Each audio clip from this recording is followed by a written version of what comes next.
Então, vamos lá, pessoal, bom dia a todos. Para quem eu não falei, bom dia ainda. Vamos terminar aí nosso conteúdo para a prova. Estamos na unidade 2, encontro 7. Unidade 2, encontro 7. Como você já deve ser de conhecimento de vocês, a semana que vem a gente está em prova, estaremos em prova, tá? Então, como é que eu vou proceder? Perfeito? Eu vou disponibilizar, será, eu e todos os outros professores, né? Será disponibilizado um link para vocês, perfeito? Para que vocês acessem este link e façam a prova.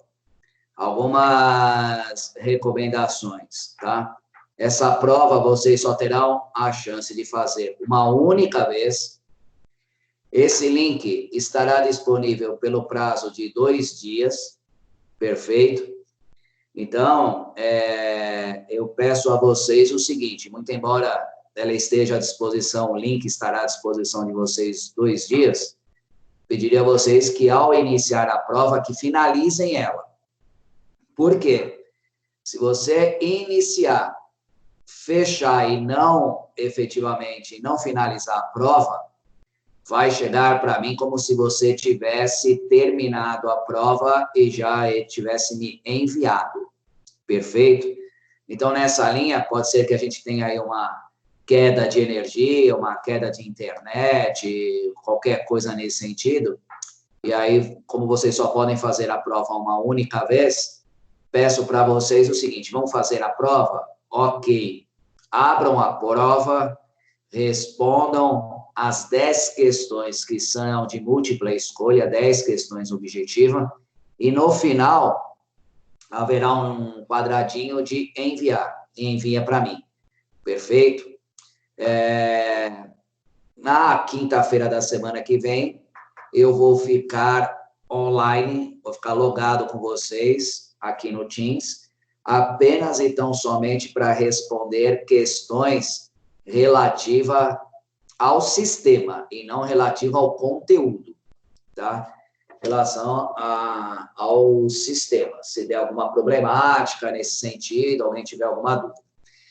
Não vou disponibilizar, não vou falar sobre conteúdo, perfeito? Então, eu peço para vocês que já efetivamente se preparem aí para a prova e a gente vai se encontrar semana que vem já para realizar. Depois disso é abstraído, né, um relatório para mim, que aí eu faço o lançamento no portal de vocês. Perfeito? Alguém tem alguma dúvida? Bem simples, né? Outros professores já devem ter comentado, acho que não tem muito segredo. Então, dando continuidade aí à nossa matéria, ok, vamos estudar aí trabalho intermitente. A capitulação dele vem no artigo 452A da CLT, tá? Ele foi introduzido, esse trabalho intermitente, com a reforma trabalhista, a Lei 13.467 de 2017, que, na minha modesta opinião, foi muita, né? Houve uma evolução a respeito, efetivamente, desse tema. A legislação andou muito bem. Nada mais é o trabalho intermitente, disposto ali com a Lei 13.467, que uma regulamentação do freelance. Então, na verdade, para que a gente não tivesse aí, né, mais pessoas prestando serviço sem carteira de trabalho assinada, a Lei 13.467 acabou por regulamentar o trabalho intermitente de acordo com o artigo 452A da CLT. Então, o que fez a lei? O que é, melhor dizendo, esse trabalho intermitente, né? É o contrato de trabalho por escrito, então, obrigatoriamente, ele tem que ser por escrito, no qual a prestação de serviços não é contínua. Então, efetivamente, nessa modalidade de contrato de trabalho, né, de trabalho intermitente, tá? A alternância de períodos de trabalho e de inatividade, independentemente do tipo de atividade ou função do empregado. Então, aqui no trabalho intermitente, você efetivamente só vai pagar pelas horas efetivamente trabalhadas, tá? Então, é feito um contrato de trabalho por escrito, perfeito? Há o registro na carteira de trabalho e, efetivamente, ele só recebe proporcionalmente ao trabalho que ele desempenhou, ok? Então, assim, o empregado pactua com o empregado uma remuneração, todavia ela será devida apenas nas situações em que o empregado for convocado para trabalhar. Eu coloquei um exemplo aqui, e vou mencionar, tal como se fosse, eu fui muito cobrado por isso, a lanchonete lá da faculdade de vocês. Então, imaginem a seguinte situação hipotética. A aula nossa começa às 8 horas, porém a moça que trabalha na lanchonete, ela tem que chegar por volta de 6 horas da manhã, ela tem que preparar o pão de queijo, tem que preparar o café e assim vai, perfeito? Sendo que às 8 horas nós entramos para a aula, e, praticamente, a hora que as pessoas saem 10h50, não tem movimento nenhum. E no período vespertino, menos ainda, não tem ninguém na faculdade, né?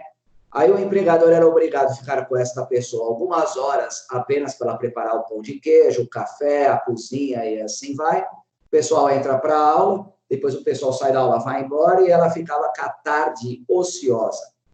Tendo em vista que a jornada de trabalho, que será o tema da próxima aula, ok? É de 8 horas diárias e 44 semanais. Aí entrava o período da noite, né, do pessoal que estuda à noite, essa pessoa tinha que chegar efetivamente mais cedo, fazer os preparativos, e a mesma situação hipotética. Servia o pessoal entrava para a aula, depois terminou a aula, o pessoal vai embora, não vai querer ficar tomando café na faculdade. Então, para o empregador, duas alternativas. Ou ele efetivamente tinha que manter 2 colaboradores para fazer esse trabalho, ok?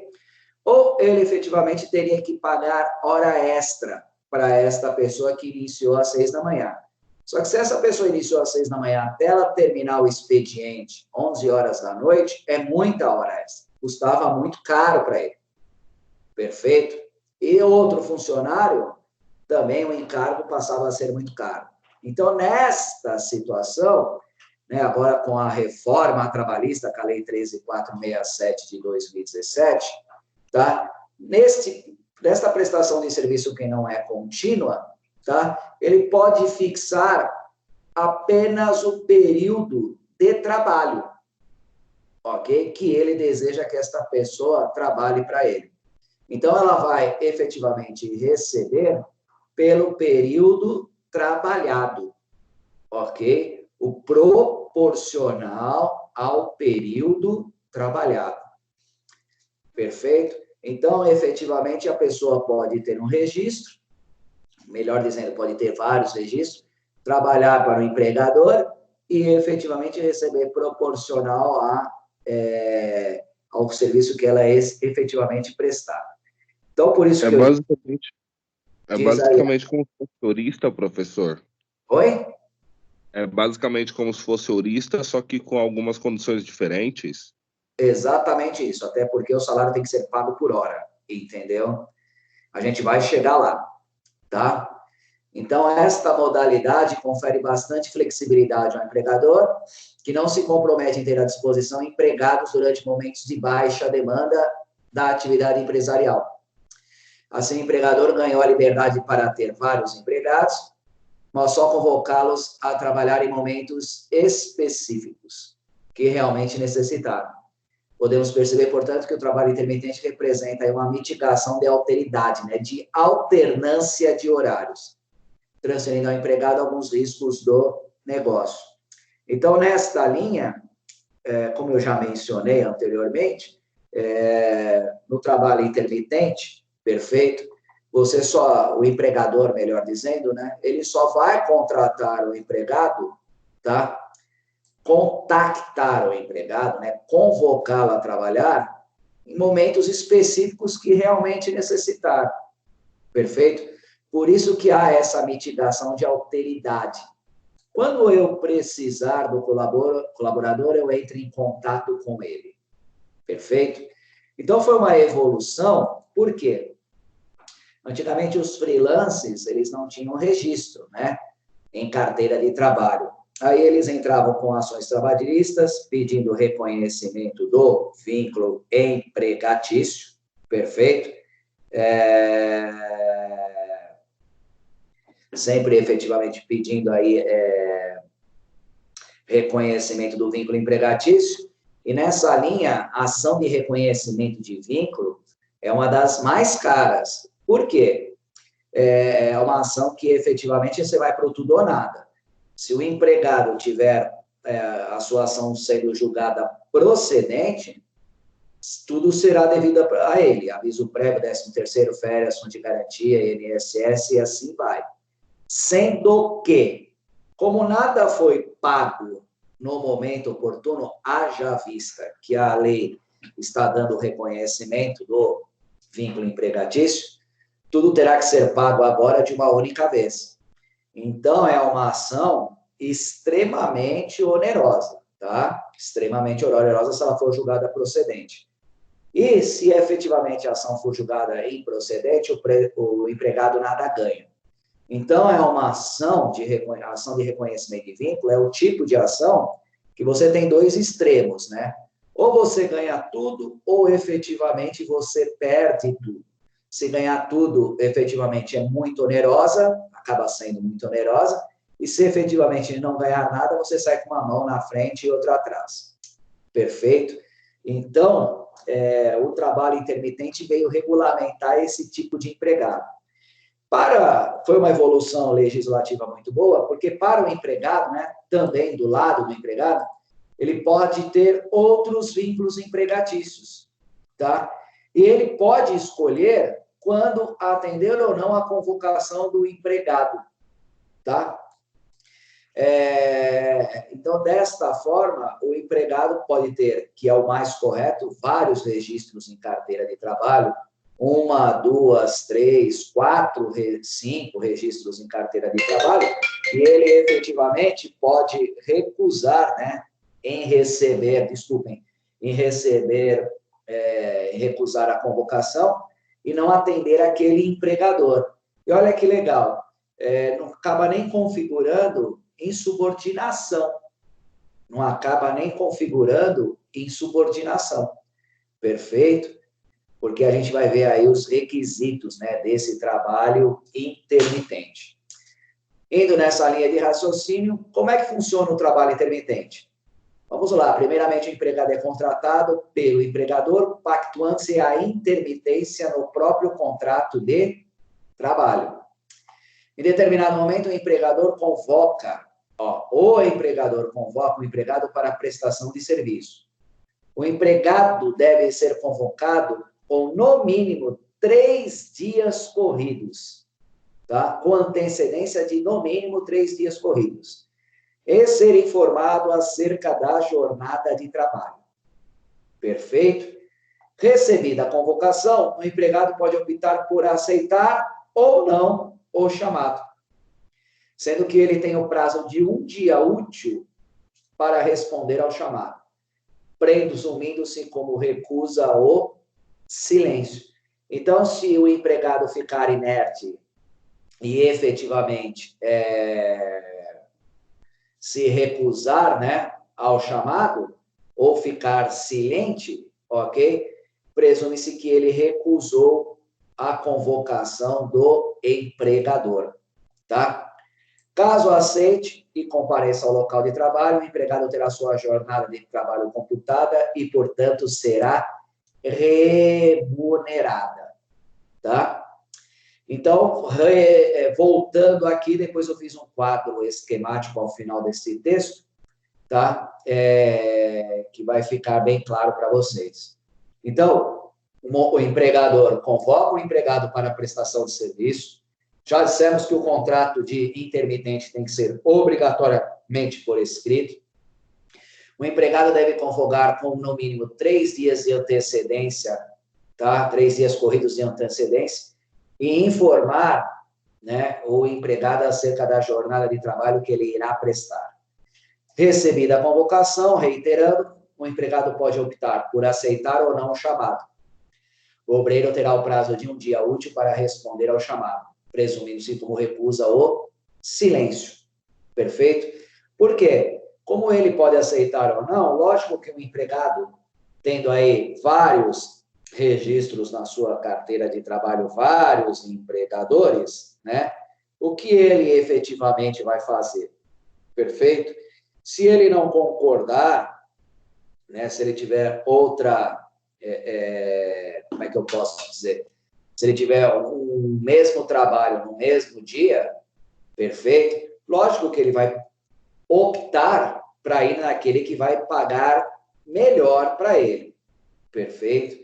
Então, o empregado aqui, ele tem essa liberalidade de escolha para qual empregador ele irá prestar serviço. Veja que legal isso, né? Então, por isso que muitas das vezes, o empregado aqui tem vários registros na carteira de trabalho. O período de atividade não será computado, né, tempo à disposição do empregador e, portanto, não haverá remuneração. Lógico, né, essa é a ideia, efetivamente, do trabalho intermitente. Você só irá receber, perfeito, no momento que você estiver efetivamente prestando o trabalho, tá? Aquele momento que você está inativo, período de inatividade, não será considerado tempo à disposição e, portanto, não haverá remuneração. Perfeito? Ó, vejam como isso foi ótimo, né? Que evolução legislativa para ambas as partes. Além disso, durante a inatividade, o empregado poderá prestar serviços a outros contratantes, como eu já mencionei a vocês, que ele pode ter aí um registro, 2, 3, 4 ou 5 na sua carteira de trabalho. Professor. Diga, Átila. Então, ter 2 registros para o mesmo horário e a recusa de trabalhar nesse horário registrado não configura justa causa. Não, a gente vai chegar lá agora, ok? Vamos lá, ler a pergunta do Átila. Vejam que, embora exista subordinação, o empregado poderá optar por não atender à convocação do empregador. Então, quem vai fazer essa escolha, né, Átila, para quem ele vai trabalhar, muito embora exista, ele esteja vinculado em decorrência do registro e carteira de trabalho, tá? Quem faz a escolha é o próprio empregado. Ele que vai optar para quem trabalhar. Mera liberalidade dele. Como eu disse anteriormente, lógico que ele vai trabalhar para aquele que melhor pagar, né? Você entendeu? Para aquele que efetivamente melhor pagar. Perfeito?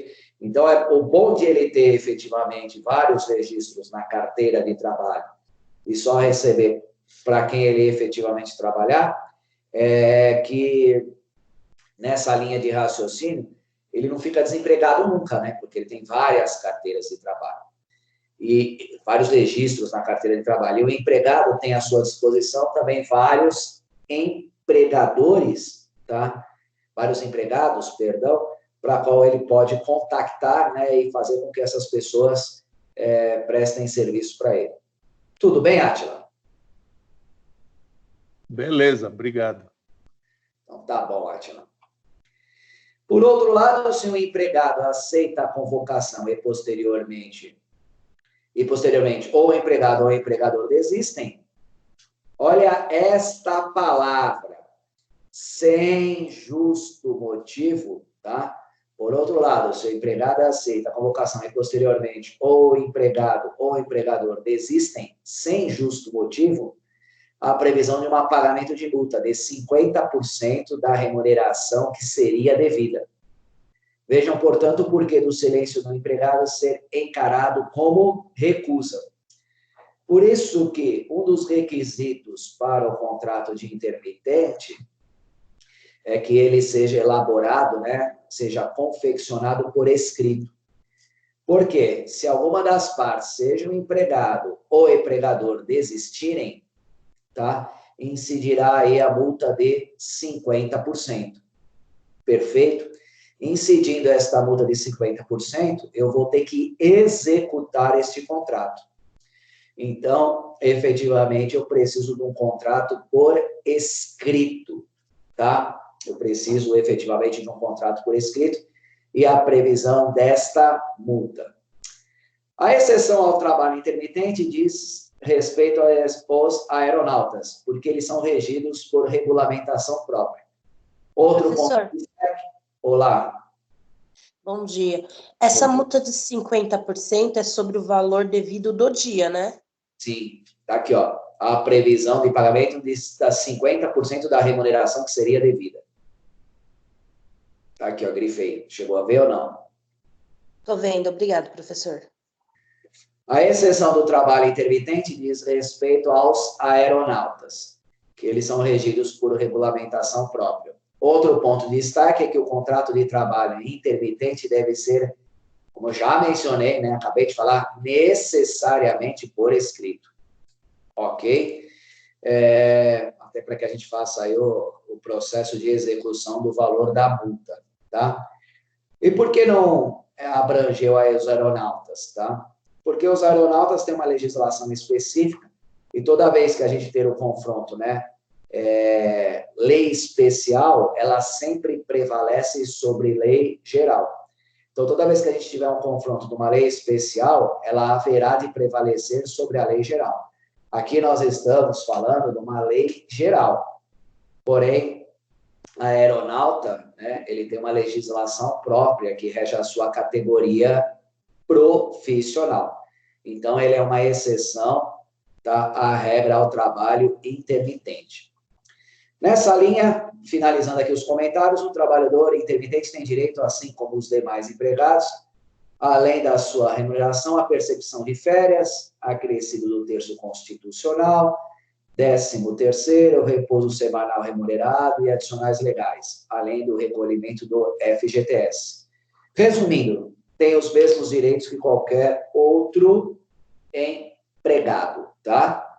Tem os mesmos direitos que qualquer outro empregado.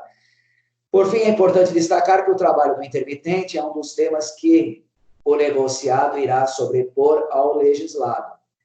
A CLT, com a reforma trabalhista, né, efetivamente incluiu aí o artigo 611-A, inciso 8º, que dispõe sobre a prevalência do negociado sobre o legislado. Tendo em vista, efetivamente, que o contrato de intermitente tem que ser por escrito, tendo em vista que, efetivamente, a gente tem a multa, né, ou recusa da multa sem justo motivo, a aplicabilidade dela, tendo em vista que, efetivamente, ele tem que ser informado acerca da sua jornada de trabalho, ok? Cabe a nós, enquanto advogados, perfeito? Fazer um excelente contrato de trabalho de intermitente. E nos dias de hoje, a gente está sendo muito cobrado para a feitura de trabalho de intermitente. Imaginem, com esta pandemia aí que nos ronda, a contratação, né, em especial desse pessoal que faz delivery, entregas rápidas, né? A empresa não quer assumir o risco, efetivamente, de ter um empregado sem registro, na qual ele possa sofrer aí um acidente no trabalho ou adquirir uma doença ocupacional e a empresa atrair para si a responsabilidade de manter o empregado sem registro em carteira de trabalho. É um risco enorme, é um risco efetivamente enorme.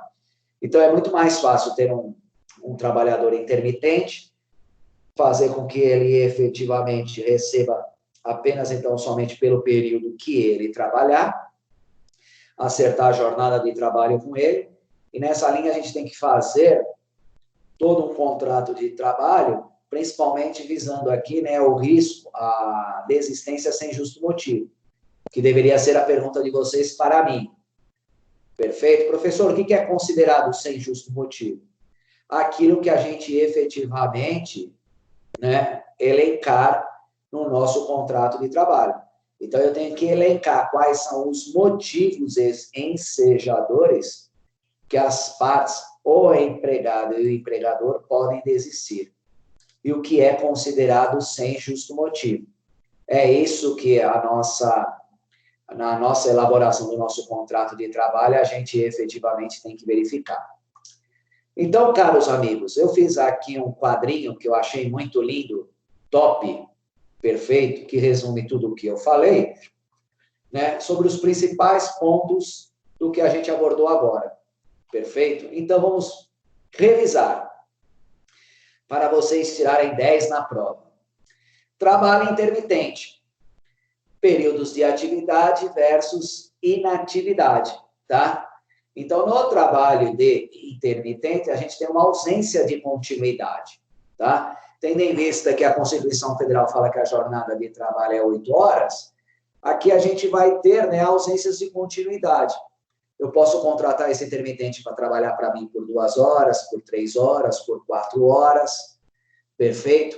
Ou seja, eu tenho períodos de atividade versus períodos de inatividade.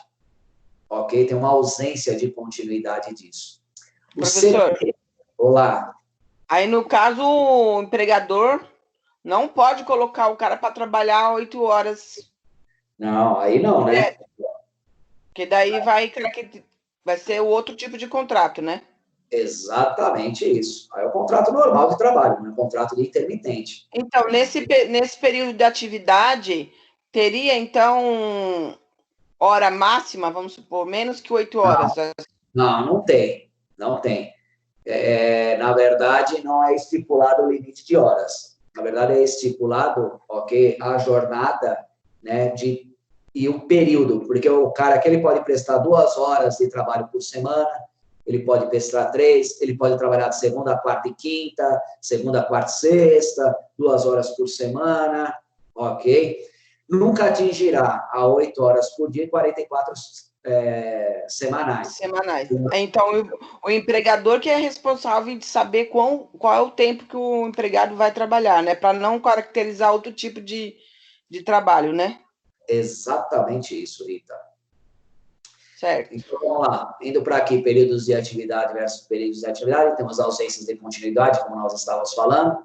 O CT.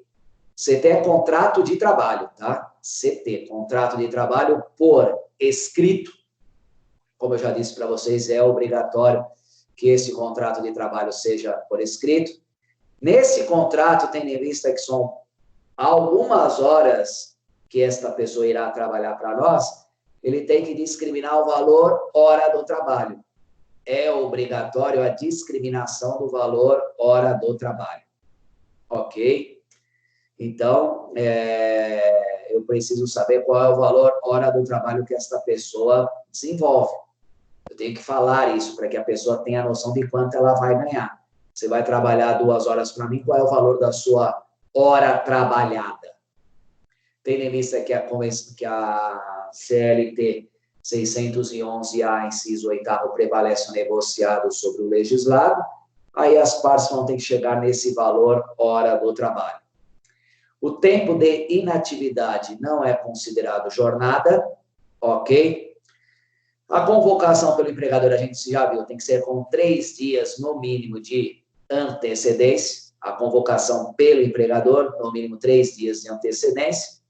A aceitação pelo empregado tem que se dar num dia útil, sendo que o silêncio é considerado recusa, perfeito, como nós estamos vendo aqui, e de qualquer desistência de qualquer um, sem SJM, sem justo motivo, tá? Desistência de qualquer um, SJM, sem justo motivo, acarretará aí uma multa de 50%. Por isso, como eu disse, o contrato de trabalho ele tem que ser por escrito. E teremos o pagamento, né, do quê? Desta hora trabalhada. Da remuneração de quanto ele efetivamente terá que receber, as férias, o 13º salário proporcional, o DSR e os adicionais caso haja, né? Adicional noturno, adicional de insalubridade e assim vai, os adicionais caso haja, adicional de hora extra, perfeito? Então, haverá o pagamento desses encargos legais, a remuneração propriamente dita, as férias proporcionais mais 1/3, o 13º salário proporcional 1/3, o DSR e o adicional. Não podemos nos esquecer, deixa eu só terminar aqui, só essas duas linhas, não podemos nos esquecer que, tendo em vista, tá, que esse contrato tem que ser por escrito, perfeito? E prevalece, né, o negociado sobre o legislado. Então, como eu acabei de mencionar para vocês, a gente tem que efetivamente ter em mente quais são todas as previsões contratuais que a gente tem que colocar nesse trabalho intermitente. Outro detalhe, também tem direito ao FGTS. Então, ele tem direito a todos os direitos trabalhistas que qualquer empregado numa relação de trabalho, né, contínuo tem. Quem ia me perguntar algo? Professor, esse aqui está escrito RSR. Então, é DSR. Não. Domínio. Você pode ter... É a mesma coisa. O DSR é o descanso semanal remunerado. Semanal remunerado. Alguns doutrinadores chamam de DSR, perfeito? E outros chamam de RSR, repouso semanal remunerado. Tá? Então, você tem o DSR e tem o RSR, repouso semanal remunerado. Qual a diferença entre eles? Nenhuma. Só a nomenclatura, só muda o DRE pelo R, tá? Uns falam repouso semanal remunerado, os outros falam descanso semanal remunerado, mas não há diferença entre eles. Ok? É só a nomenclatura mesmo. Tudo bem, Rita? Não tem ninguém por aí? Professor? Fala, Átila.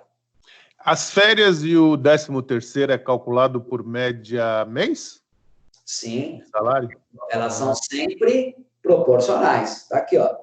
13º proporcional. Opa, perdão. 13º proporcional. Férias proporcionais. Perfeito? Tudo aqui é proporcional pelo tempo que ele efetivamente trabalhar. Não, o que eu digo assim, como a remuneração é variável, então seria a média dos meses, dos 12 meses. Sim, seria a média. Perfeito? Seria a média do período que essa pessoa efetivamente trabalhou. Entendeu? Beleza. Seria uma mediação aí. Por fim, para a gente fechar, cuidado para não confundir aeronautas com aeroviários, tá? Olha o áudio fechado aí. Aeronautas regidos por legislação própria. Compõe aí a tripulação das aeronaves. Em outras palavras, aqueles que voam são os aeronautas. Os aeroviários trabalham nos serviços terrestres da companhia. Então, a gente falou que essas pessoas aqui é uma exceção à regra, ok? Então, só coloquei para elucidar, né, que a aeronauta compõe a tripulação das aeronaves, tem legislação própria. E os aeroviários são as pessoas que trabalham em serviços terrestres das companhias aéreas. Nessa linha, meus amigos, termino aqui trabalho intermitente. Eu acho que este quadrinho aqui, vocês devem concordar comigo, ele está bem autoexplicativo, né? Basta uma leitura desse contrato aqui para se entender aí trabalho intermitente. É o tipo de contrato de trabalho, como eu mencionei, que é bom para ambas as partes, tanto para o empregado quanto para o empregador. O empregado, ele tem vários registros na carteira de trabalho, ele fica vinculado a vários empregadores, ele pode recusar o trabalho que efetivamente ele não queira fazer, ele pode efetivamente fazer a opção por aquele que paga mais, perfeito? Então, a probabilidade dele ficar desempregado é bem remota, né? A probabilidade dele ficar desempregado é bem remota. Pelo empregador, ele efetivamente não corre o risco de ter empregados efetivamente sem registro na carteira de trabalho, ter aí, suportar o ônus de ter uma ação de trabalhista de reconhecimento de vínculo empregatício, ok? Suportar o ônus de ter uma ação aí de reconhecimento de vínculo empregatício. E pior de tudo, né? Ainda assim, se efetivamente sofreram um acidente do trabalho, que é o pior de todos, perfeito, ainda assim, ele tem a segurança jurídica da Previdência Social, e assim vai. Então, é uma segurança jurídica para ambas as partes, desde que esse contrato seja muito bem elaborado, e com certeza será muito bem elaborado, porque será feito por nós. Tudo bem, meus amigos? Alguma dúvida relacionada ao trabalho intermitente? Será que tem alguém aí? Deixa eu ver se tem alguém. Beleza. Desculpa, professor, minha internet caiu. Ah, entendi. Por isso que você estava falando, eu saí. Ah, tem 17 pessoas. Na classe de vocês é bastante gente, né? 17 pessoas. Professor. Efetivamente é bastante pessoas. Fala, Amanda. Tem uma dúvida.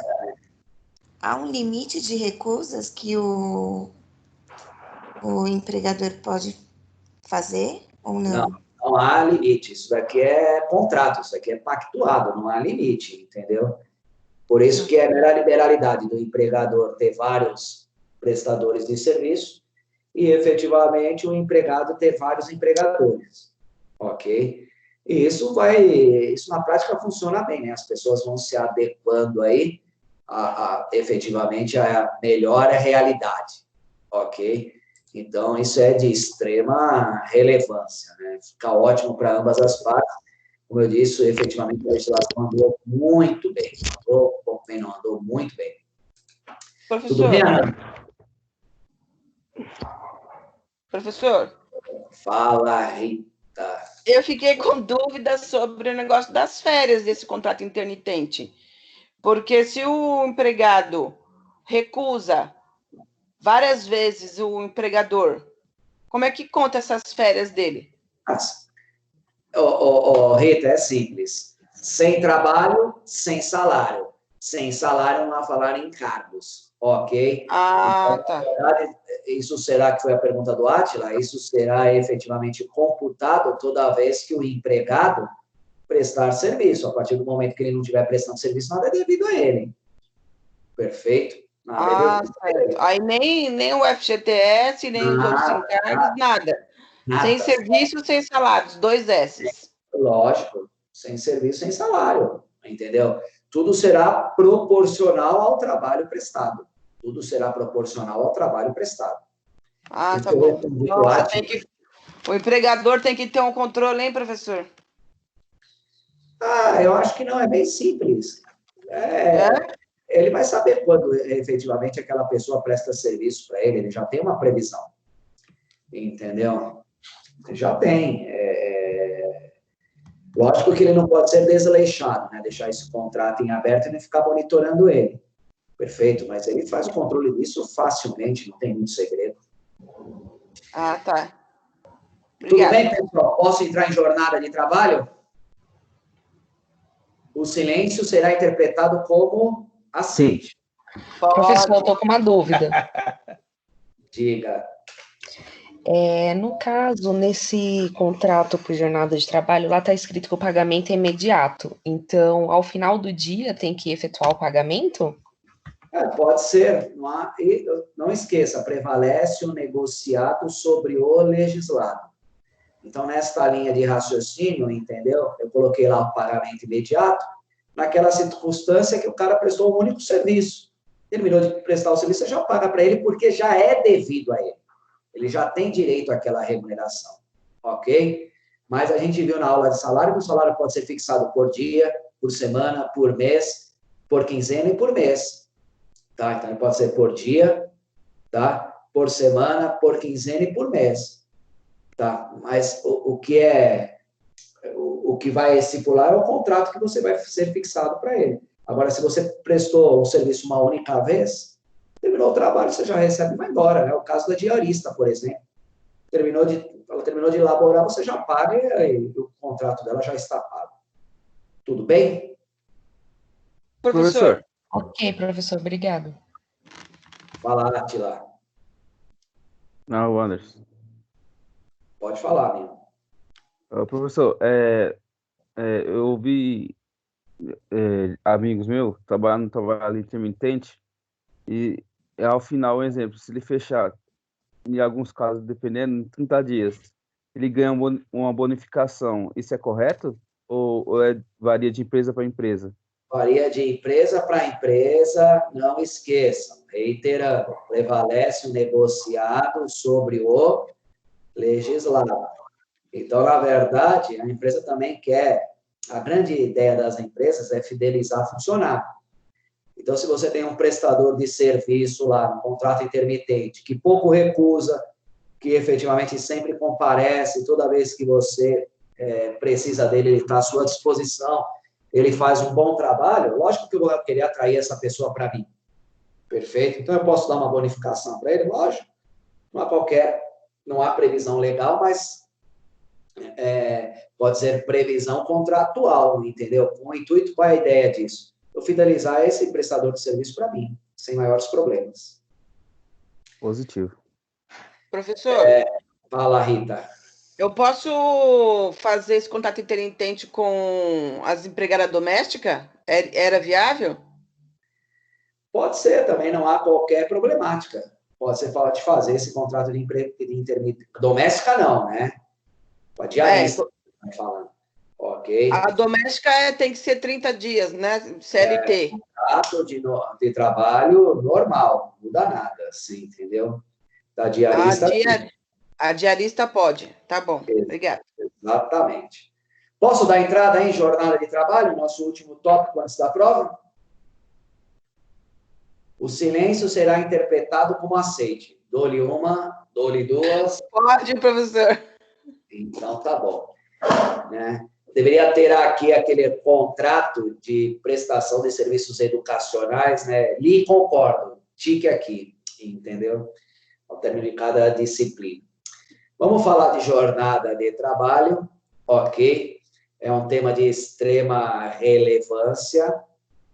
Átila, você tá vendo bem aí? Eu também tenho a letra pensando em você, hein? Tá vendo bem aí, amigo?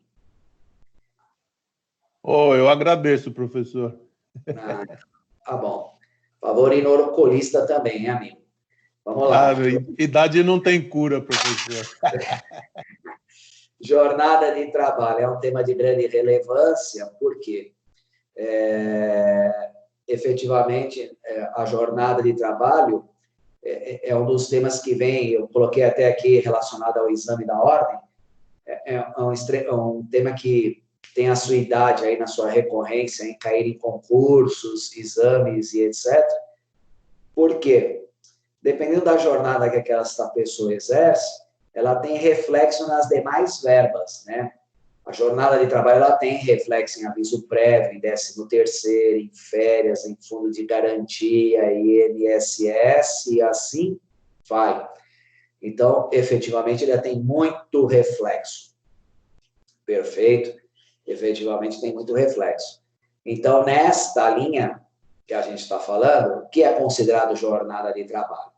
É o tempo diário que o empregado presta serviço ao empregador, ou então permanece à disposição do mesmo. Perfeito? Ou então ele permanece à disposição do mesmo. Exemplifiquei. Vamos imaginar o caso de um hospital veterinário pouco frequentado, no qual nenhum cliente entrou durante determinado dia. A recepcionista não atendeu ninguém, mas permaneceu à disposição do empregador. Então, aquele período é contado como jornada de trabalho normal. Então, embora a recepcionista deste hospital veterinário não tenha atendido ninguém o dia todo, tá? Eu não posso dizer que ela não fez nada. Ela esteve lá à disposição do empregador. Então, é computado como jornada de trabalho, o tempo que se permanece à disposição do empregador. A jornada normal de trabalho é de 8 horas por dia. O fundamento disso está na própria Constituição Federal. Artigo 7º, tá, da CF. Duração do trabalho normal não superior a 8 horas diárias e 44 semanais, tá? Facultada a compensação é a redução da jornada de trabalho, mediante acordo ou convenção coletiva de trabalho. Então, a Constituição Federal, no seu artigo 7º, inciso 13, fixou a jornada de 8 horas diárias e 44 semanais. E facultou, né, que essa jornada ela possa ser compensada e reduzida, mediante acordo ou convenção coletiva de trabalho. Por isso que quando é feito um contrato de trabalho, ok, a gente coloca, quando se é admitido, né, as pessoas já pedem para assinar o termo de compensação de jornada. Perfeito? Lógico, já cumprindo o disposto do artigo 7º, inciso, efetivamente, 13 da Constituição Federal. Eu não vou falar aqui de matemática, ok? Mas o que eu quero que vocês saibam, que numa jornada normal de trabalho, perfeito, o nosso divisor é 220, tá? Não quero falar isso de matemática para não confundir, porque a gente não precisa efetivamente saber disso. Porém, podemos nos esquecer, diante desta jornada de trabalho, que nós temos categorias com jornadas diferenciadas, que possuem outras jornadas, mas que não serão o foco do nosso estudo. Por quê? Existem inúmeras categorias profissionais, né? Dos engenheiros, dos médicos, dos advogados, dos dentistas, dos aeronautas, dos aeroviários. Se eu for ficar falando de cada uma aqui, vai chegar no final do ano, eu ainda não terminei de falar, e mesmo que eu falasse a grande maioria, já teriam surgido outras novas categorias profissionais, perfeito? Ou seja, eu não encerraria isso nunca. Por isso que não será objeto aqui da gente estudar. Porém, nós não podemos esquecer 8 horas diárias, 44 semanais, divisor para cômputo desta jornada é o 220. Temos horas diferenciadas, que o divisor é outro número, tá? Para cômputo da jornada, para eu saber o valor hora trabalhada. Esse divisor serve para eu saber o valor hora trabalhada. Por exemplo, o bancário é 6 horas por dia, e não 8. Então, o divisor dele é 180, não é 220. O que eu tenho que saber é o seguinte: a qual categoria profissional eu pertenço, qual é a jornada que eu tenho que desenvolver e qual é o divisor da minha categoria profissional. Nessa linha, meus amigos, a gente tem aí as convenções coletivas de trabalho. A grande problemática é que o pessoal não gosta de ler. Perfeito? Porque vamos lá, o período imprescrito para a gente pleitear os direitos dos empregados é os últimos 5 anos. Tendo em vista que as convenções coletivas de trabalho têm uma periodicidade bienal a cada 2 anos, ok? O que significa dizer? O que isto significa dizer? Que eu tenho que juntar ao meu processo trabalhista, no mínimo, 3 convenções coletivas de trabalho. E a grande problemática é que as convenções coletivas de trabalho têm, em média, aí 200, 300 folhas. Então, para a gente fazer uma inicial trabalhista, às vezes teremos que ler um livrinho aí de 500, 600 páginas. Perfeito? Aí o pessoal não é muito interessado a ler isso. A grande problemática é que você tem categorias com jornadas específicas. Se você não lê essas convenções coletivas dessas categorias profissionais, vai ser aplicado a jornada da Constituição Federal. E aí você pode estar fazendo errado a sua inicial trabalhista. E isso tem consequência jurídica. Responsabilidade civil do profissional. Nesse caso, do advogado, ok? Então, por isso que o nosso patrono, né, Rui Barbosa, já dizia, o advogado que não estuda todos os dias é menos advogado. Perfeito? E dá trabalho isso, é um trabalho árduo. Você tem que ler toda a convenção coletiva de trabalho a qual aquela pessoa pertence, ok? Para fazer uma bela entrevista trabalhista para ela, para ver quais os direitos que esta pessoa tem, ver se ela tem uma categoria com jornada diferenciada, tá? para a gente ver aí, efetivamente, qual é o valor hora do trabalho que aquela pessoa desenvolve. Então, como eu reiterando, né, é um trabalho árduo, tá bom? Há ainda trabalhadores cuja jornada de trabalho é tão reduzida, tá, que as regras aplicáveis são diferentes dos demais. São os trabalhadores contratados a tempo parcial, perfeito?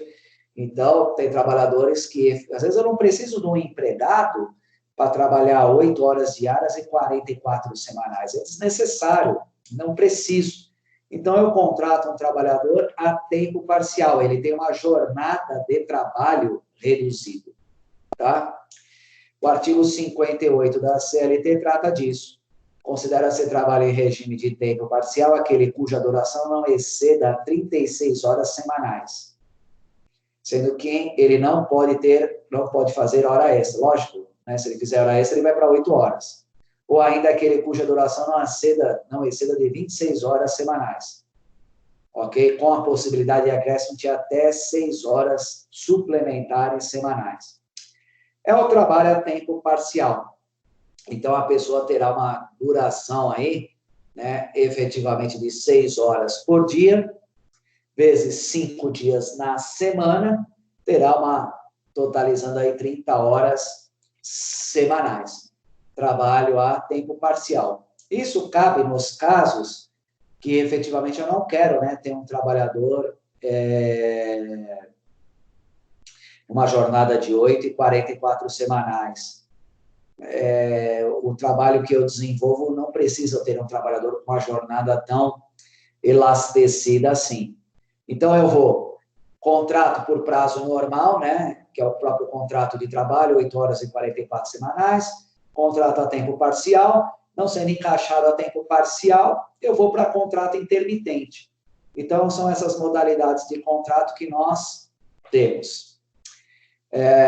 Vamos lá. Assim, a jornada de um empregado contratado a tempo parcial pode ser, por exemplo, de 5 horas diárias, de segunda a sexta-feira.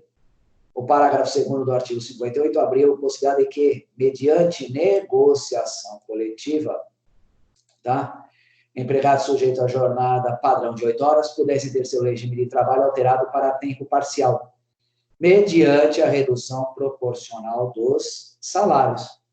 Então, por que eu vou ter um empregado com 8 horas de trabalho, 44 semanais, se eu posso ter um empregado com uma redução de jornada, ok? Um empregado com uma redução de jornada, e também ter aí, efetivamente, a redução dos salários.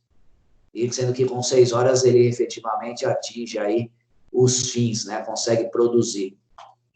Aí é cada empregador que vai ver o que melhor lhe atende, né? Um contrato intermitente, um contrato efetivamente a tempo parcial, ou um contrato de trabalho indo de encontro aí com 8 horas diárias e 44 semanais. Assim, após a reforma trabalhista, permitiu-se a realização de horas extras pelo trabalhador em tempo parcial, a depender do limite de jornada. Assim, após a reforma, haverá 2 distinções de trabalho em regime de tempo parcial.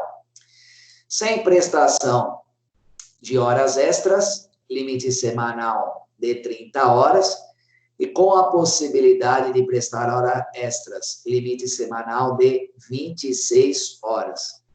Antes, efetivamente, não era permitido que o trabalho a tempo parcial tivesse hora extra. Lógico, se ele vai fazer hora extra, ele vai entrar na jornada normal de trabalho. Com a reforma trabalhista, existe a possibilidade de, efetivamente, ele prestar horas extras. Ok? E quando eu falo de hora extra, vem essa pergunta, né? Mas o que seria uma hora extra? Quando ela ocorre, quanto devo pagar a mais para o empregado? A hora extra também é conhecido como jornada extraordinária, como sobrejornada ou horas extraordinárias. Tudo é sinônimo, tá? Jornada extraordinária, também conhecido como sobrejornada ou horas extraordinárias. É o lapso temporal em que o empregado permanece laborando após a sua jornada padrão, jornada normal. O limite de horas extraordinárias diárias é estabelecido pela pela CLT é a seguinte, artigo 59. A duração diária do trabalho poderá ser acrescida de horas extras em número não excedente de 2.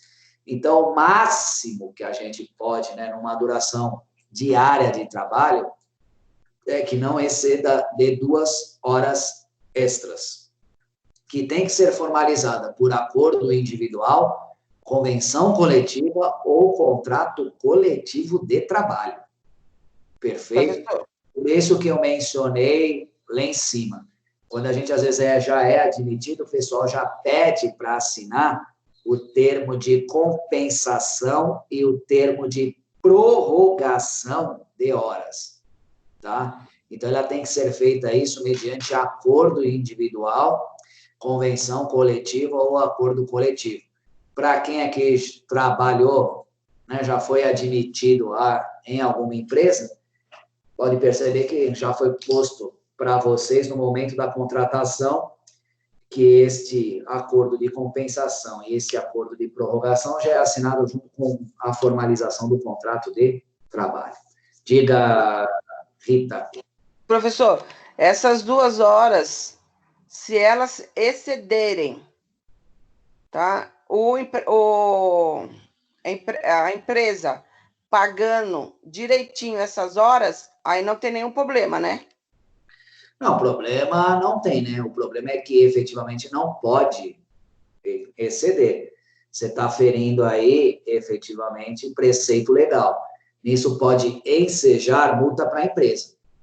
Perfeito? Porque você imagina, o máximo é 8. A pessoa já está trabalhando 10, perfeito. A partir do momento que ela está trabalhando 10, ela já está extremamente exausta. Tá? Ela já está exaurida. Então, vai com certeza aí ensejar multa para a empresa. Então, mas eu estou falando assim, mesmo que a empresa pague para o funcionário o valor devido da hora extra a mais, das 2... Enseja multa, Rita. O trabalho enobrece o homem, deixa o homem mais nobre, ok? Mas o trabalho também adoece. Se a gente ficar trabalhando só sobre jornada, mesmo que haja o recebimento, ok? Você está chegando à exaustão ao trabalho. Isso vai te levar à fadiga, que vai te desencadear outras problemáticas, né? Essas outras problemáticas que eu digo doenças ocupacionais, depressão, por excesso de estresse ao trabalho, e assim vai. Perfeito? Então, uma jornada de 8 já é uma jornada pesada. Agora, você já está falando de uma jornada de 10. Já é mais pesada ainda. Agora, eu vou passar da 10ª, mas eu estou pagando. Você está pagando. Você está pagando, mas eu estou sendo afetado na minha saúde. Quem que paga a minha saúde? É verdade, professor. Não, porque eu trabalhei numa empresa que minha chefe fazia a gente trabalhar sábado e domingo. Direto. Mas era até sexta-feira o contrato de trabalho. Mas ela pagava tudo certinho, só que dava isso aí mesmo. A gente começou a ficar doente com o tempo. Depois de 4, 5 anos trabalhando, eu não aguentei, tive que sair. Exatamente. Era direto. Então, a lei põe a jornada normal não é excedente a 2. Poxa, 2 horas extras a mais por dia, olha, não é fácil não, hein? Efetivamente não é fácil, é bem exaustivo, ok? E se for, tipo, que eu trabalhei numa empresa que tinha horário de intermediário, só que o pessoal entrava meio-dia, saía às 10 da noite, às vezes saía mais tarde, só que tinha 2 horas de almoço. É válido? É válido porque o horário, efetivamente, o intervalo intra-jornada, que a gente vai olhar daqui a pouquinho, ok? Ele não é computado como jornada de trabalho. Então, ele tem que ser descontado. Se você trabalhava da meio-dia às 10, descontava as 2 horas no intervalo para descanso e refeição, você fazia 8 horas. Ok? Marcos, mas passava. A partir do momento que passava, aí seria devido a hora extra. Simples assim. Tudo bem? Vamos Professor, lá. Diga, Átila. Eu fiquei um pouco confuso nessa jornada parcial, porque assim, eu entendi que a jornada padrão é 30 horas, e quando faz hora extra, cai para 26, Que aí Sim. com 2 vai para 28, então não entendi muito a lógica. Você pode fixar, né?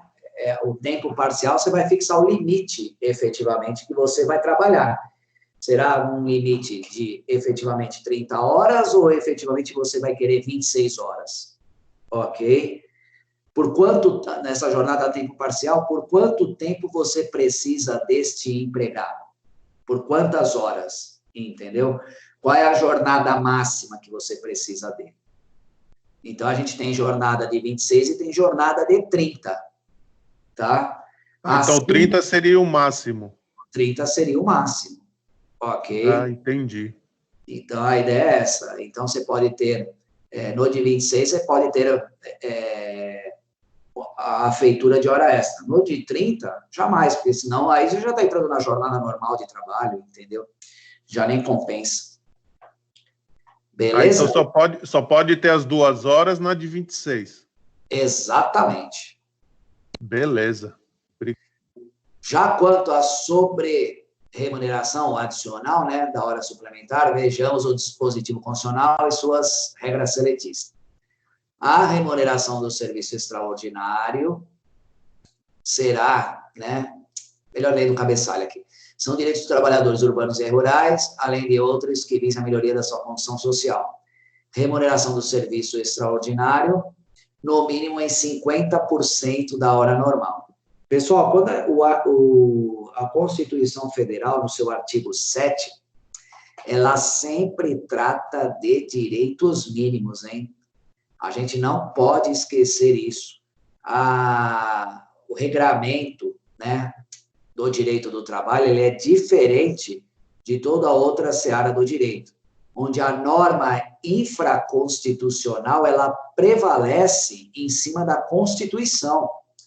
Por quê? Constituição só trata de direito mínimo.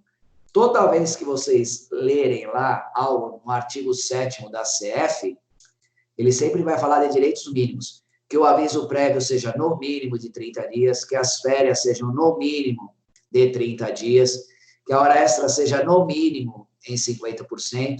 Mas podemos ter um aviso prévio de 60 dias? Sim, norma mais benéfica ao empregado. Podemos ter férias de 60 dias? Sim, norma mais benéfica ao empregado. Podemos ter hora extra de 60, 80, 100, 200%? Sim, norma mais benéfica ao empregado. Por isso que a gente tem que ver a categoria profissional a qual aquela pessoa pertence. Tá? Isso é de extrema relevância, a gente saber qual a categoria profissional essa pessoa pertence, ok? Porque, com certeza, terá lá regramentos melhores do que a Constituição Federal, tendo em vista que a Constituição Federal trata apenas e tão somente de direito mínimo. Ela não trata, ok, de direito máximo.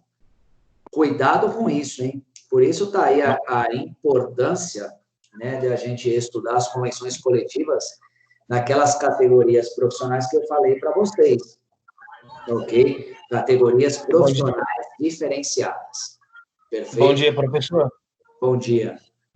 Essa condição... o Vitor, quem está falando, tudo bom? Tudo bem. Essa condição que o senhor está explicando no momento, ela se aplica naquela regra de que a norma específica, ela se sobrepõe à norma geral? Lógico, é exatamente isso que eu estou falando, entendeu? Quem tiver profissão regulamentada por lei, né, prevalece a norma especial sobre a norma geral. Então, a gente tem que pegar aí as convenções coletivas de cada categoria profissional, ler. Por isso que eu disse que é um trabalho árduo, não é um trabalho fácil, tá? É um trabalho árduo, não é um trabalho fácil. E, efetivamente, a gente tem que pegar e resolver essa problemática. Ler tudo isso e ver qual é a jornada de trabalho desta pessoa. Tudo bem? Perfeito, obrigado. Vamos lá. Isso permite concluir que toda hora suplementar em regime de hora extra será remunerada com a respectiva adicional de, no mínimo, 50%. Então, você pega a categoria tal como dos metalúrgicos e assim vai, Você tem hora extra lá 100%, 150%, 120%, 180% e não para. Então, eu preciso primeiro saber, quando eu atender um cliente, eu primeiro preciso saber a qual categoria profissional essa pessoa pertence. Qual a sua profissão? Sou advogado. Tem norma específica? Sim. É para a norma específica que eu vou. Ok? Qual a sua profissão? Sou engenheiro. Ah, tem norma específica? Sim. Qual é a sua profissão? Ah, eu sou a aeronauta. Ah, tem legislação específica? É para ela que eu vou. Qual a sua profissão? Ah, eu sou uma profissão mais simplista, sou pintor. Ah, entendi. Tem norma específica? Não. Então, você vai aqui, o que diz a Constituição Federal. Então, a gente tem que fazer esse estudo dessas categorias profissionais diferenciadas. Perfeito? Sendo que, eu vou pegar a regra geral, lógico, né? Constituição Federal fala que o adicional de hora extra tem que ser no mínimo de 50%, tá?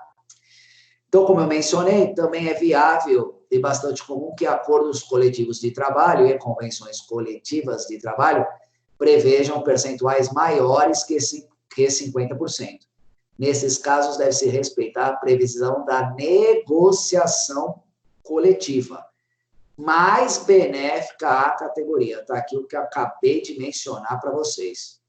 Perfeito? Pessoal, não há como fazer uma inicial trabalhista sem pegar a convenção coletiva de trabalho da categoria profissional a qual aquela pessoa pertence. Isso é motivo de representação na ordem e ação de responsabilidade civil contra o profissional. Exemplifica, professor Marcos. Vamos supor que dois trabalhadores, tá? Dois contrataram dois advogados diferentes, mas estão entrando com ação contra a mesma empresa. Mesma empresa, dois empregados, trabalharam no mesmo período, na mesma função, faziam o mesmo horário. Só que um colega advogado leu toda a convenção coletiva daquela categoria profissional específica e pleiteou hora extras, sendo que a convenção prevê que a hora extra era 80%. Pleiteou hora extra, pleiteou tudo, a ação foi julgada procedente. Ele ganhou 3 horas extras por dia, durante todo o período de trabalho, com adicional de 80. O outro colega advogado, preguiçoso, não quis ler a convenção coletiva, foi para o direito mínimo da Constituição Federal. A ação foi também julgada procedente. 3 horas extras por dia, durante todo o período do contrato de trabalho, eles trabalharam em períodos iguais, porém com adicional de 50%. Aí esse profissional diz o seguinte para o advogado: doutor, deixa eu entender uma situação aqui. O meu colega que trabalhava do meu lado, ele teve a ação dele julgada procedente, e ele ganhou 3 horas extras por dia, tá? Com adicional de 80%, a ação dele deu 300 mil. Eu ganhei 3 horas extras também por dia, durante todo o período de contrato de trabalho, a minha ação trabalhista deu 100 mil. O que aconteceu de errado? Porque se a gente trabalhou em períodos iguais, fizemos o mesmo horário, a ação foi julgada procedente para os dois, 3 horas extras, porque ele ganha 300 e eu ganho 100. Aí você vai ter que explicar o que eu acabei de falar para vocês, é que o advogado dele leu a convenção coletiva e eu não. Isso dá uma diferença simplesmente enorme. Vou falar, então tá bom, doutor. Então significa dizer que se o senhor tivesse visto a norma, né, mais benéfica prevista em convenção coletiva, eu teria ganhado 200 mil a mais? Então eu vou entrar com uma ação contra o senhor agora, ok? O senhor me pagar a diferença. A minha ação foi julgada procedente. Só que ela foi julgada procedente com valor a menor, e não julgada procedente com valor a maior. Então, eu vou pedir de você a diferença. Complicado ou não, meus amigos? Professor, então ele pedindo a diferença para o advogado, vai abrir um processo civil contra esse advogado por danos materiais? Seria algo assim? Exatamente isso. Exatamente isso. Ok? Porque muitas das vezes o advogado, né, entra na zona de conforto, não quer ler convenção coletiva de trabalho. Convenção coletiva de trabalho é 200, 300 folhas. O cara não vai querer deixar de ter um final de semana ensolarado para ficar lendo convenção coletiva de trabalho. Só que ele assume um risco simplesmente enorme. Simplesmente enorme. Pode ser o sucesso dele, ou pode ser também a ruína dele. É um risco enorme. Por que sucesso? Porque, lógico que ele vai ganhar mais. 30% de 300 é diferente de 30% de 100. Ok, o sucesso dele. E, efetivamente, ele tem que pagar 200 mil, né, por não ter lido convenção coletiva, entrar com uma ação de responsabilidade civil profissional, pode ser que ele não se levante mais, porque a gente não acha o dinheiro assim fácil, né? Entendeu? Anos de trabalho aí labutando forte. Tudo bem? Alguém tem alguma dúvida a respeito disso ou não, meus amigos? O silêncio será interpretado como tá tudo certo. Alguém tem alguma dúvida desses direitos mínimos e máximo? Convenção coletiva de trabalho e, efetivamente, direitos constitucionais? Alguém tem alguma dúvida a respeito disso? Dou-lhe uma, dou-lhe duas, dou-lhe três. Primeiro, tem alguém aí? Professor, Diga. Estou aqui. que nem no caso do que está acontecendo agora, você é contratado no regime de 12, no caso, 220 horas, de 12 horas, né? 12 por 36. Isso. Aí, no caso, a redução de horário, e nesse período que reduz o horário, a pessoa mandada embora. Você aplica esse mesmo método também? Por ele não aceitar a redução? Mesma coisa, tá? Nós temos uma medida provisória, ok? Nós temos uma medida provisória, a 936, que inclusive estão pedindo para que eu faça uma palestra a respeito dela, que trata aí da flexibilização de jornada e de salário.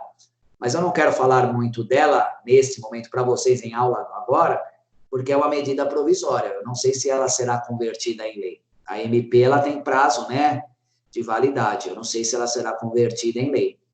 Perfeito?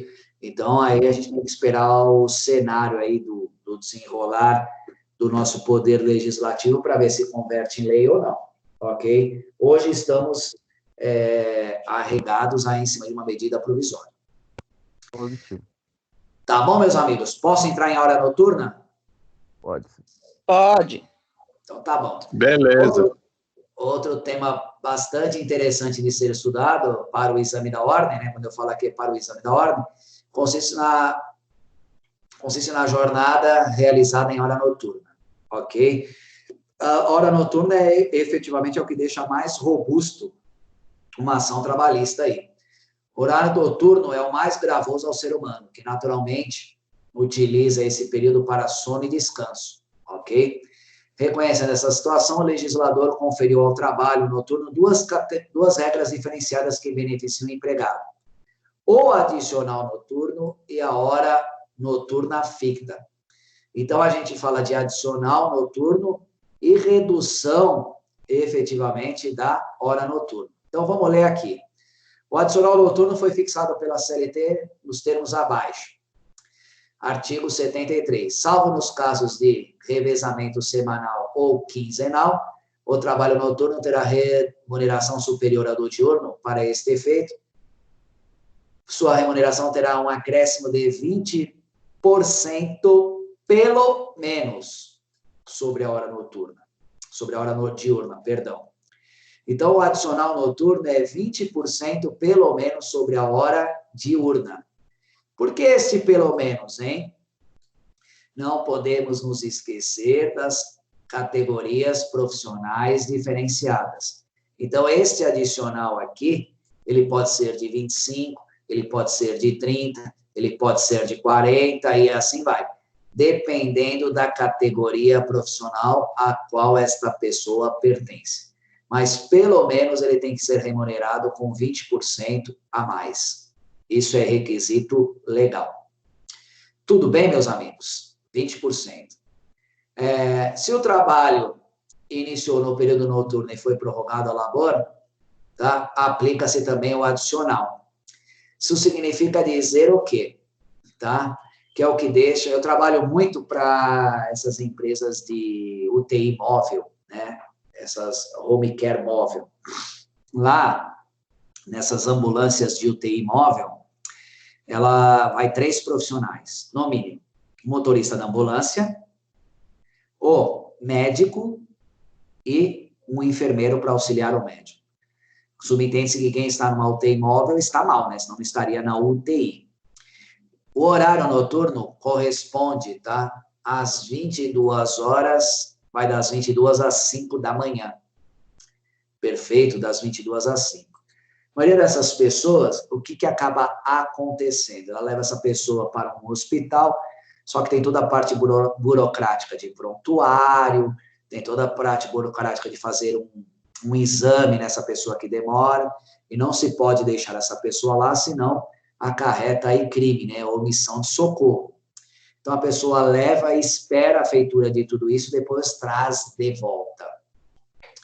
Se for 10 horas da manhã, essa pessoa estiver liberada às 10 da manhã, mesmo que o horário noturno seja das 22 às 5, a gente está falando, ó, da prorrogação da hora noturna. Então, às 6 horas da manhã é horário noturno, às 7 da manhã é horário noturno, às 8 da manhã é horário noturno, às 9 da manhã é horário noturno, às 10 da manhã é horário noturno. Ou seja, durante todo este período é devido o acréscimo de 20%. Prorrogação da hora noturna. Perfeito? Por isso que o pessoal que trabalha à noite, muitas das vezes não quer trabalhar durante o dia. Porque entra hora adicional noturno, entra hora noturna reduzida, perfeito? E entra hora extra. Então, a pessoa tem 3 adicionais ao seu salário que vira remuneração. Adicional noturno, hora extra e redução da hora noturna. Então, essas ações desse pessoal são efetivamente valores extremamente exorbitantes, ok? Extremamente exorbitantes, em decorrência desses adicionais que é incorporado ao salário, que efetivamente, né, passam aí a incorporar e ficar um valor muito alto, ok? Então, o pessoal muitas das vezes não quer efetivamente sair do horário noturno. Tudo bem? Deu para entender isso ou não? Da prorrogação da hora noturna. Sim ou não? Tem alguém aí? Bom dia a todos. Sim, professor, deu para entender. Sim. Sim. Sim. Isso no caso dos rurais. No caso dos urbanos. Já no caso dos trabalhadores rurais, ele tem uma legislação específica, a Lei 5589 de 73, Lei do Trabalhador Rural. Aí vocês devem pensar, professor Marcos, eu jamais vou ter uma ação de trabalhador rural, né? Muito difícil. Aqui, vocês terão muitas ações de trabalhador rural que são regidas por esta normativa, 5889 de 73. Esse pessoal aqui de Mairiporã, Atibaia, Terra Preta, tudo aqui do lado da gente, entendeu? Tem muito trabalhador que exerce essa atividade rural e está aqui do lado da gente, do lado da capital de São Paulo. Tá? Tem muita ação em Atibaia, muita ação de Mairiporã, Terra Preta e assim vai. Perfeito? Que exerce atividade laborativa na modalidade de rural. Então, achar que efetivamente a gente não terá ação de trabalhador rural é um engano, perfeito? Então, essa legislação a gente tem que reconhecer, sim. Sendo que a Lei 5889 de 73 regulamentou o trabalho noturno. Então, vamos lá. Para o efeito dessa lei, considera-se trabalho noturno executado entre 21 horas de um dia às 5 horas do dia seguinte, na lavoura. Entre 20 horas às 4 horas do dia seguinte, na atividade pecuária. Então, novamente, aquela fala, né? Norma específica prevalecendo sobre a norma geral. No trabalhador urbano, é das 22 às 5. No trabalho rural, o trabalho noturno é das 21 às 5 na lavoura e das 20 às 4 na atividade pecuária. Vejam que o horário é diferente, tá? Por disposição legal. Então, a gente tem que ter conhecimento disso, sim. Sem prejuízo, tendo em vista que a norma especial prevalece sobre a norma geral, todo o trabalho noturno, tá, será acrescido de 25% sobre a hora normal. Então, no caso, efetivamente, dos urbanos, o adicional a gente viu que é de 20%. Já no trabalho noturno rural, o adicional é de 25%, tá? Ou seja, o adicional é diferente. Então, aqui, ó, segue abaixo um esquema de uma indicação das principais regras da hora noturna, tá? Com as diferenças entre os urbanos e os rurais. Eu coloquei um quadrinho para vocês. Pô, caprichei nessas aulas, hein? Caprichei, não ganhei nem um ovo de Páscoa, mas tudo bem. Vamos lá. Trabalhador urbano, horário noturno, entre 22 de um dia e 5 do dia seguinte. A hora noturna, ela é reduzida. Uma hora normal tem 60 minutos. No horário noturno, no urbano, compreendendo das 22 às 5, ela tem 52 minutos e 30 segundos, por ficção legal, tá? 52 minutos e 30 segundos por ficção legal. E o adicional noturno é de 20%. No trabalhador rural, vai da 21 às 5 do dia seguinte na lavoura, das 20 às 4 na pecuária, a hora que não tem ficção legal, porque ela é regida por legislação especial, então é 60 minutos mesmo, e o adicional noturno é de 25%. Perfeito? Tudo bem até aqui, meu amigo? Meus amigos, vocês vejam que o padrinho fecha tudo aquilo que a gente efetivamente comentou. Alguém tem alguma pergunta a me fazer? Não. Sim ou não? Eu não. Nenhuma dúvida? Tudo bem explicado, bem demonstrado, bem esquematizado? Tudo beleza. Vocês tirarão 10 na minha prova e me pagarão fogo de chão? Sim. Sem forçar, professor, sem forçar. Perfeito. Meus amigos, eu vou sair com um intervalinho, porque eu estou 1h30 falando, estou com a minha goela seca, e eu tenho que proteger a minha saúde ocupacional. Perfeito? Então, vou parar a gravação aqui. Deixa eu ver onde eu entro.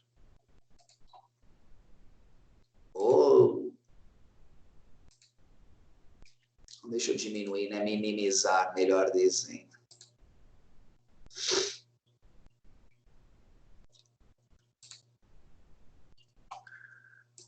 Vamos lá.